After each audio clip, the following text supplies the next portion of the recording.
In 1910, the Harbor Commission had already solved the problem of ice jams and flooding that often hit the port and its outlying neighborhoods. Still, my grandfather, Camille Bordelot, who had seen his share of natural disasters, chose to live a little ways away from the port. Like he always said, better safe than wet.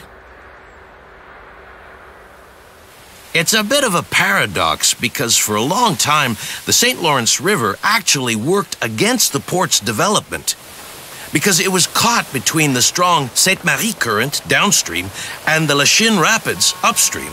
Geographically speaking, it was a rather difficult location since it actually increased the impact of the spring ice jams. Imagine ice piled up 15 meters high and bowling over buildings under its weight. The results were as devastating as they were spectacular. And Montrealers, rich and poor, would come down to the port to gawk at the destruction. But ice jams were only part of the problem, because they also caused terrible flooding during the 19th century.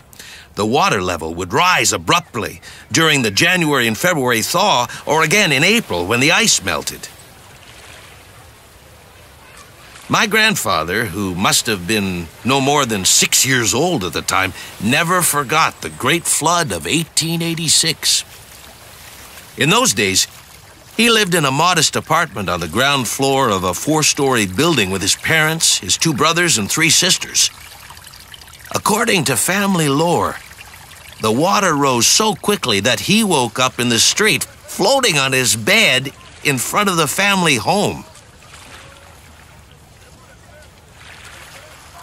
In any case, after that, the city started looking for a permanent solution to the problem.